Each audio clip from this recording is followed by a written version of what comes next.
And we're in a fight world, right? We're talking about fighting. Everybody fights for something.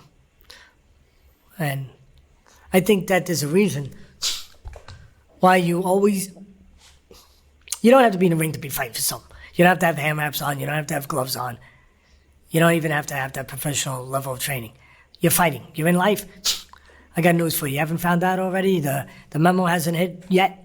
You're in a fight. You're in a fight. But we do look up to the fighters, whether it's MMA, whether it's boxing, whatever combat sport it is. We do look at them sometimes for guidance, for strength. There's a reason why you always see the most famous, the big stars, movie stars, whatever they are, whatever they think they are. They play tough guys and everything in the movies. A little easier. You see them at the fights ringside. Why? They want to breathe it in. They hope that air, maybe they breathe that air in a little bit, that they will get some of the authenticity of what's in the ring, of what these true samurai, these true warriors, these true fighters deal with, what they go through, what they do. They want to be near it. They want to touch it. They want to see it. They want to hope, as I said, that maybe some of it drips onto them in some way. Even though a lot of them feel they can never do that and never be able to, need to do that, quite honestly. But some of them secretly wish they could do that. And again, that if there's such a thing as osmosis, they hope that it happens, that they're there, that maybe they gain some just by being around it, by being around greatness, toughness, realness, these special titans that they are. And not even just only the actors, there's a lot of the just the regular people, blue collar people, good hard-working people, just people of across the board, regular people from all walks of life, that they get drawn to fights, the big fights. Why? Again, the same thing. They hope they can learn something. Or they can aspire that they wish they could be that strong, that brave, that resilient, that tough. They wish they could be, so they watch.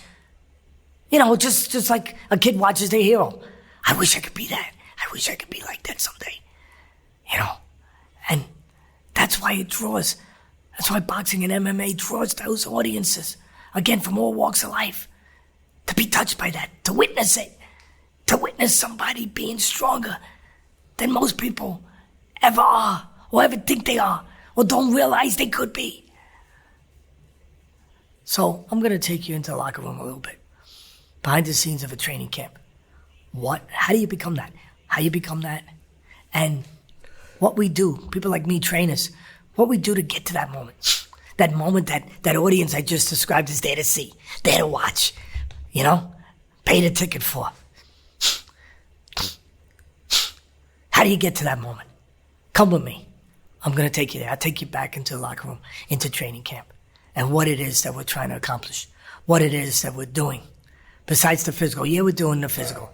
We're doing all the physical part of getting in shape, cardiovascular, the muscles strong, the right diet, so you can be at your maximum, all the cylinders can be hitting, you can make weight the proper way without doing it too fast, without weakening yourself, make sure you're always hydrated, all that stuff. But this, the general, that sends the signals out to the soldiers to go and do battle. This is the most important part, 75% of it, the mental part, to be strong there. And these special samurai, you know what they got? They get a code. They have a code of conduct.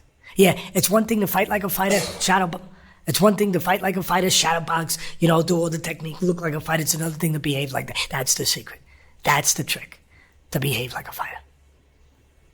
A lot of people can fight like a fighter, but to behave like a fighter, that's the trick.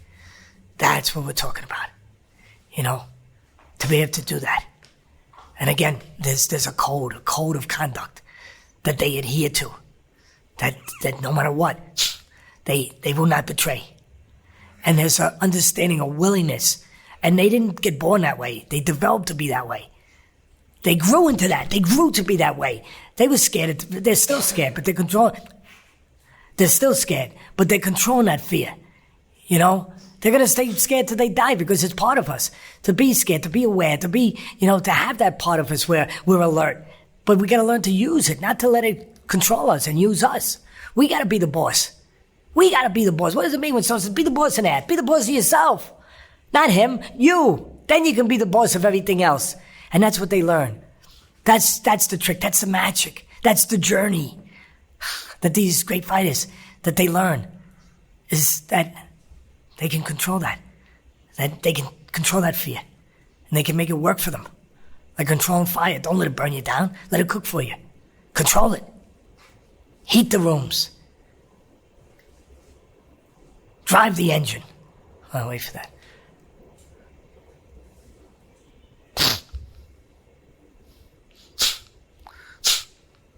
Good? You tell me.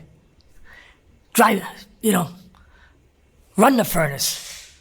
Let the fire be there to be used to run a furnace, not to burn a house down, burn you down. So that's what we're talking about. We're talking about how these guys do things that are uncomfortable to do. Face things that are hard to face. Learn how to go into rooms that were dark before.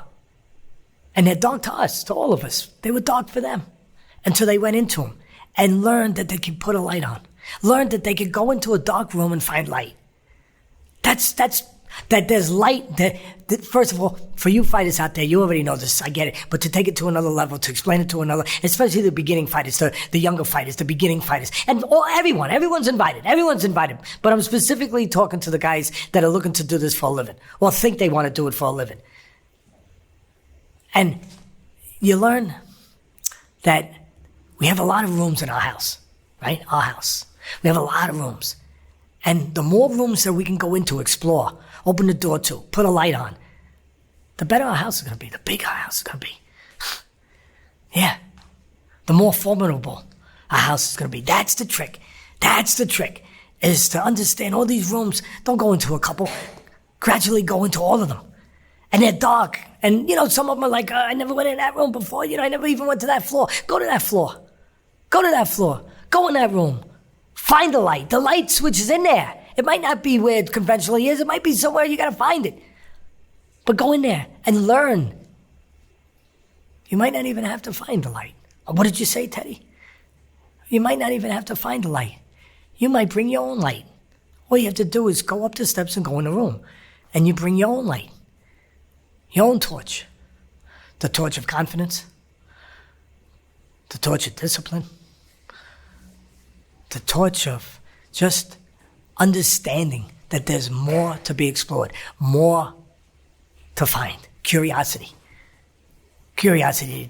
Yeah, I know the story about it killed a cat. But it makes us great. That we're curious to go further, to explore, to find. You can't discover more about yourself if you don't explore.